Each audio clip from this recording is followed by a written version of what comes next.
नमस्कार विद्यार्थियों, सब कैसे हो? मैं आशा करता हूँ आप सब अच्छे और स्वस्थ होंगे। आपकी पढ़ाई भी अच्छी चल रही होगी। कल हमने जो हमारा जो टॉपिक पढ़ा था वो पढ़ा था राहुल रतन सिंह का दूसरा भाग।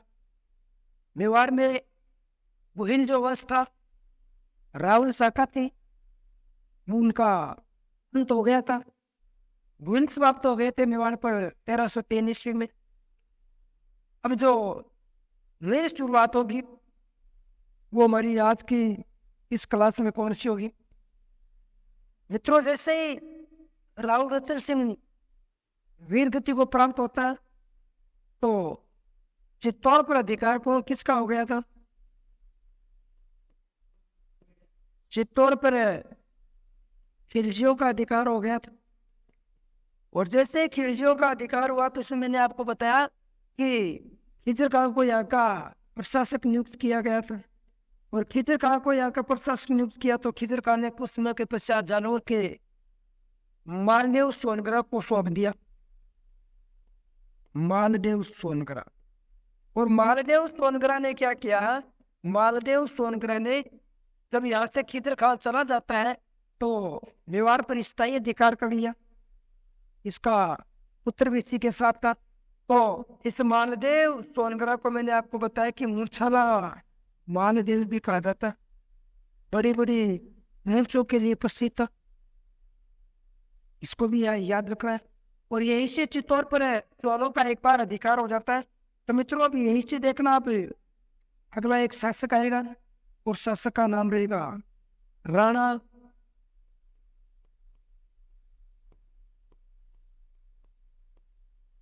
हमीर सिसोदिया।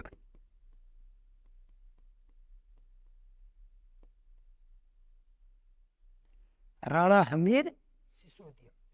ये राणा हमीर सिसोदिया मेवाड़ का शासक कैसे बनता है इसके बारे में हमसे देख लो। मित्रों, ये शासक बनता है 1326 ईस्वी में और ये शासक रहता है 1364 ईस्वी तक। राणा हमीर सिसोदिया, ये इसमें आपको याद क्या करना है? सिसोदा ठिकाने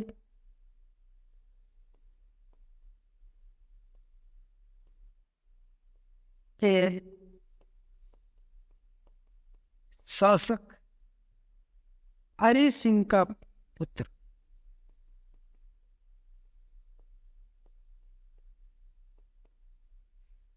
किसका पुत्र है? सिसोदा ठिकाने के शासक हरि सिंह का पुत्र था हमीर देव। ये हमीर सिसोदिया। फिर इसमें याद रखना, मैंने आपको बताया था कि चित्तौड़ में जब 6 महीने तक घेराबंदी की थी अलाउद्दीन खिलजी ने, फिर 6 महीने के घेराबंदी में लक्ष्मण सिंह नाम का कोई व्यक्ति वो मारा गया था अपने 7 पुत्रों के साथ। पुत्र जीवित रहता है, वो पुत्र था हरि सिंह और हरि सिंह का पुत्र था हमीर सिसोदिया। मित्रों, हमीर सिसोदिया ने क्या किया? यहीं पर उल्लेख मिलता है कि अपने सिसोदा के आधार पर अपनी जाति सिसोदिया बनाई। तो राणा शाखा की शुरुआत राणा शाखा की शुरुआत की मेवाड़ में राणा शाखा की शुरुआत करने वाला कौन होगा? राणा हमीर सिसोदिया होगा। और सिसोदिया वंश की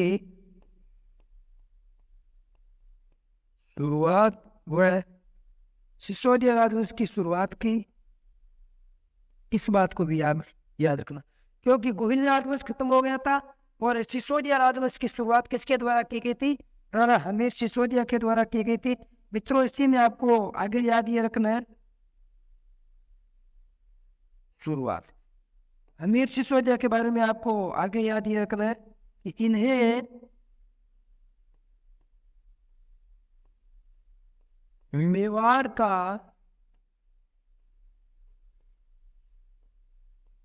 उद्धारक कहा जाता है।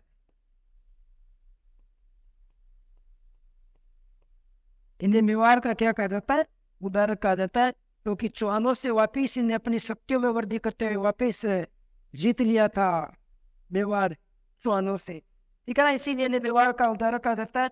और अगर मैं बात करूं मेवाड़ का दूसरा उदाहरक, तो मित्रों मेवाड़ का दूसरा उदाहरक कहा जाता है भामाशाह। किसको कहा जाता है? भामाशाह को भी मेवाड़ का उदाहरक कहा जाता है, क्योंकि महाराणा प्रताप की जो सहायता की, इसको भी याद रखना है। फिर यही से जानकारी मिलती है कि मित्रों राणा हमीर सिसोदिया जब शासक बनता है, तो शासक बनते ही से एक व्यक्ति ने युद्ध लड़ा है, राणा हमीर सिसोदिया ने।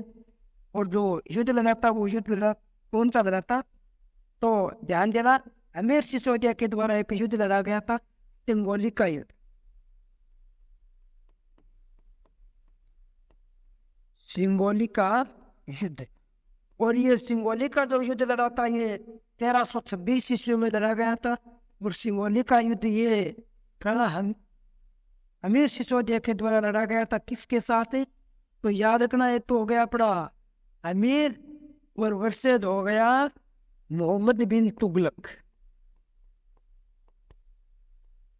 मोहम्मद बिन तुगलक।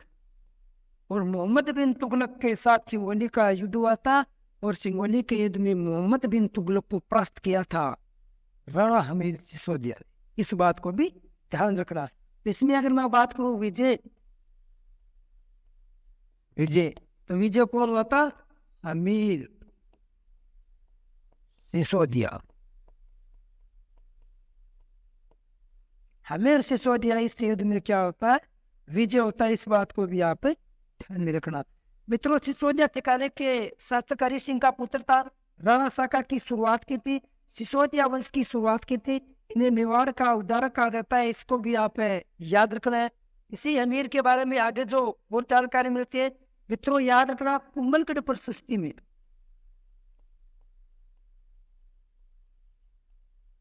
कुंभलगढ़ प्रशस्ति में हमीर को कुंभलगढ़ प्रशस्ति में महाराणा कुंभा ने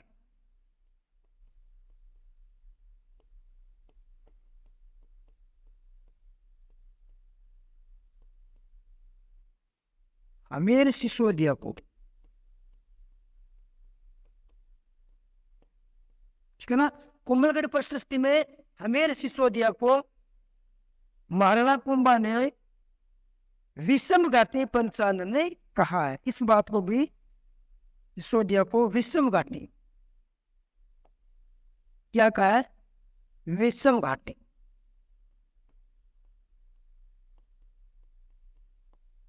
विषम घाटी पंचानन कहा है।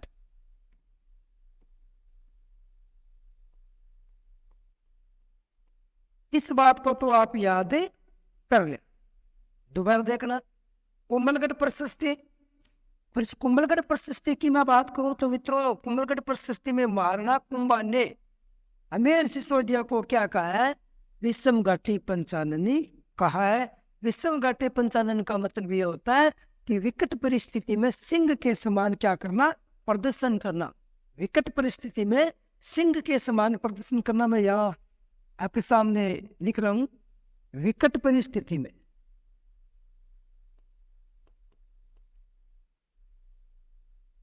विकट परिस्थिति में यानी सिंह के समान प्रदर्शन करना। इस बात को भी आप याद रखना।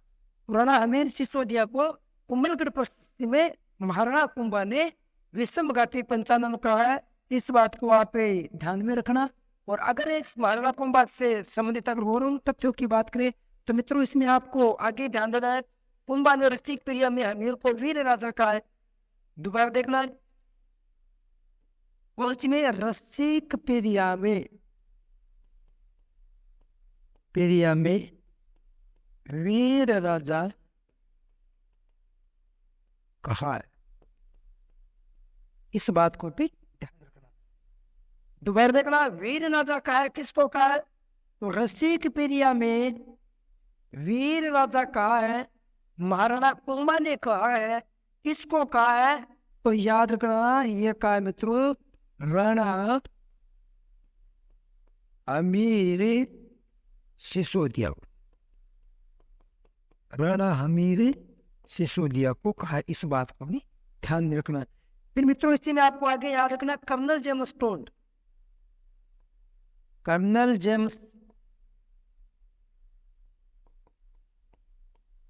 टोड और कर्नल जेम्स टोड ने राणा हमीर सिसोदिया को राणा हमीर सिसोदिया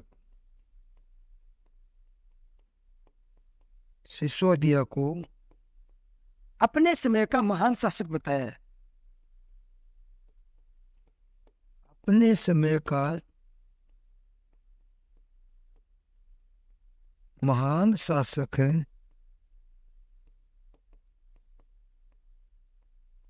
बताया। इस बात को भी आप ध्यान में रखो। रख लोगे ना ध्यान में? चलो देखते हैं। व्यक्ति का नाम क्या? Colonel James Tod. Colonel James Tod ने राणा हमीर सिसोदिया को अपने समय का क्या बताया? महान शासक बताया। इस बात को भी आप ध्यान में रखना। ये आपके मत जो है कर्नल जेम्स टोड से संबंधित है। ठीक है। फिर मित्रों इसे जयप्रसिद्ध की मैं बात करूं, राणा हमीर सिसोदिया की बात करूं, तो हमीर सिसोदिया के बारे में आगे याद रखना कि हमीर सिसोदिया ने चित्तौड़ में अन्नपूर्णा मंदिर का क्या करवाया था? निर्माण करवाया था। चित्तौड़ में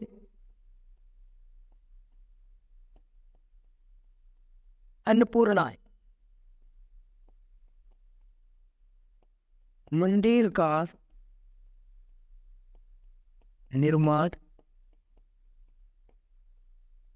करवाया। चित्तौड़ में अन्नपूर्णा मंदिर का क्या करवाया? निर्माण करवाया था। किसने करवाया था? अपने महान शासक राणा हमीर सिसोदिया ने। अब एक बार हमीर सिसोदिया के बारे में दोबारा देखना। मित्रों हमीर सिसोदिया के बारे में आपको ध्यान क्या रखना है? हमीर सिसोदिया अरिसी का पुत्र था। राणा शाखा की शुरुआत की थी। सिसोदिया राजवंश की भी शुरुआत इसी के द्वारा की गई थी। इन्हें मेवाड़ का उद्धारक माना जाता है और मेवाड़ का उद्धारक भामाशाह को भी कहा जाता है। कुमलगढ़ प्रशस्ति के अनुसार महाराणा कुमार ने विषम घाटी पंचानन का है, सिंह के समान है प्रदर्शन करना। महाराणा कुमार ने रसिक प्रिया में वीर राजा की उपाधि दी है। किसको? राणा हमीर सिसोदिया को। मित्रों कर्नल जेम्स टोड ने हमीर सिसोदिया को महान शासक बताया। इस बात को भी ध्यान रखना। फिर चित्तौड़ में अन्नपूर्णा माता का जो मंदिर का निर्माण करवाया गया था वो अपने हमीर सिसोदिया के द्वारा करवाया गया था। इस बात को भी आप ध्यान रखना। फिर मित्रों अगला जो शासक आता है वो आता है छत्र सिंह खेता। राणा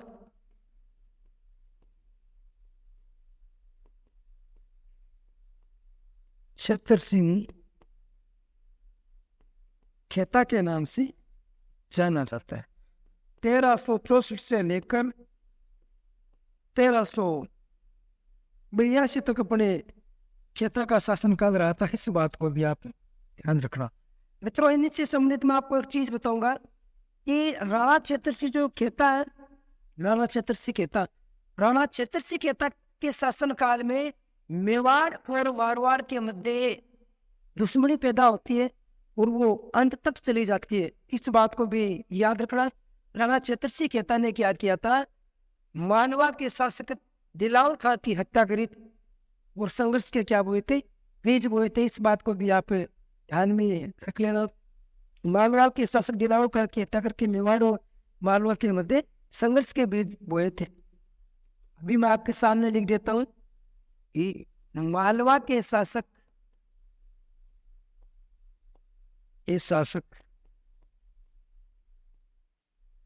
दिलावर खां की हत्या कर मेवाड़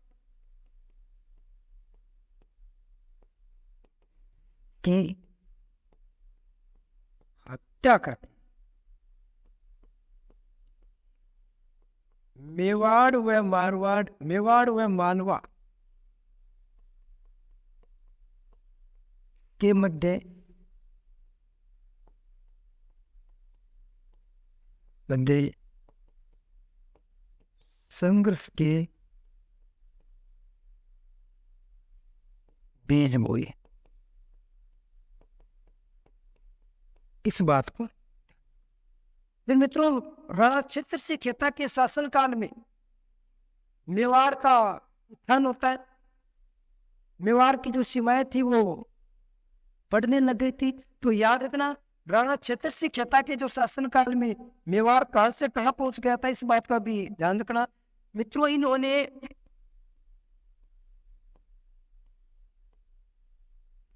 भीलवाड़ा,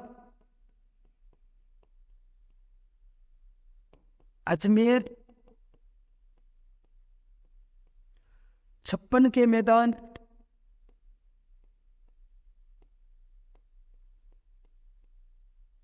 उनसे इन्होंने क्या है, भीलवाड़ा, अजमेर है, इनके अलावा मित्रों छप्पन के मैदान है, और इनके अलावा मित्रों हाड़ौती मैदान को जीतकर मेवाड़ में मिला लिया था। ये कौन है? हाड़ौती। हाड़ौती को जीतकर मेवाड़ में मिलाया, मेवाड़ में मिलाया। इस बात को भी आप ध्यान रखना है। फिर मित्रों, यही से आपको एक जानकारी मिलती है कि राणा छत्रसिंह खेता के एक दासी थी,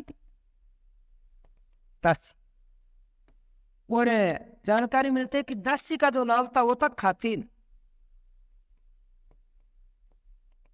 दासी खातिन। और इस खातिन से 2 पुत्र प्राप्त हुए, 2 पुत्र प्राप्त हुए। तो याद रखना, खातिन से जो 2 पुत्र प्राप्त हुए, एक पुत्र का नाम था मित्रों चाचा, और दूसरे का नाम था मेरा। 2 पुत्र प्राप्त हुए, एक का नाम था चाचा और दूसरे का नाम क्या था? मेरा। चाचा और मेरा दोनों क्या थे? दोनों भाई थे। इस बात को आप ठीक है, आगे काम आएंगे, विवाह का इतिहास पढ़ते रहेंगे, आगे चाचा और मेरा काम आएंगे, इस बात को भी ध्यान में रखना है। और ये भी लोगों के काम आएंगे, उस बात को भी ध्यान में रखना है। दोनों का काम करवाएंगे, टेंशन करने की जरूरत नहीं है। तो चाचा और मेरा ये 2 दासी पुत्र थे, इस बात को भी याद रख लो। मित्रों, राणा छत्रसिंह खेता का एक पुत्र था, पुत्र, और नाम था राणा लाखा। नाम क्या था? राणा लाखा था। इस बात को आप ध्यान में रखना है। तो ये 2-3 बातें इससे संबंधित आपको याद रख लेनी है। और हाँ, ये राणा छत्रसिंह किसका उत्तराधिकारी किसका है? तो मित्रों, ये राणा अमीर सिसोदिया का पुत्र था, इसका भी आप ध्यान में रखना। देखो, मालवा के शासक किसका? दिलावर खां की हत्या करी थी। किसने करी थी? मालवा के शासक दिलावर खां की हत्या कर दी। मेवाड़ व मारवाड़ के मध्य संघर्ष के बीच बोलने वाला आपका शासक रहेगा राणा छत्रसिंह खेता। अब इसके बाद में मेवाड़ के जितने भी शासक बनेंगे, मालवा के जितने भी शासक बनेंगे, उनके बीच में मित्रों क्या रहेगी? हमेशा हमेशा के लिए दुश्मनी रहेगी। अब टाइम टाइम पर हम बात करते रहेंगे कौन से शासक के बीच किसका युद्ध हुआ है, आगे करेंगे बात, अपने एपिसोड में बात करेंगे। फिर मित्रों, इन्होंने भीलवाड़ा पर अधिकार कर लिया, अजमेर वाला क्षेत्र जीत लिया, छप्पन के मैदान जीत लिया, डूंगरपुर बांसवाड़ा वाला क्षेत्र जीत लिया, हाड़ौती का क्षेत्र भी जीत लिया, कोटा बूंदी बारा झालावाड़ वाला यानी मानवा से लगता हुआ क्षेत्र भी जीत लिया। तभी तो इनके बीच में अनबन हुई थी, ये भी आपको याद रखना है। और मित्रों, इनकी एक दासी थी, दासी का नाम था खातिन, और खातिन से 2 पुत्र थे, एक का नाम था चाचा और एक का नाम था मेरा। मित्रों, राणा छत्रसिंह खेता ने भविष्यवाणी करी थी कि मेरा जो अगला उत्तराधिकारी है, वो अगला उत्तराधिकारी कौन बनेगा? राणा लाखा बनेगा। जबकि राणा लाखा क्या था? इससे इन दोनों से छोटा था। तो चाचा और मेरा के द्वारा विरोध किया जाता है, चाचा और मेरा के द्वारा विरोध किया जाता है कि अगला राजा हम बनेंगे। अब दासी पुत्र हुए तो क्या हुए हैं? है तो उम्र में बड़े, युवराज तो हम ही है। तो मित्रों, इन दोनों के बीच में राणा लाखा बनेगा शासक, या चाचा बनेगा, या मेरा बनेगा, ये जानने के लिए आपको देखना पड़ेगा अगला एपिसोड। तब तक के लिए नमस्कार, जय हिंद, जय भारत।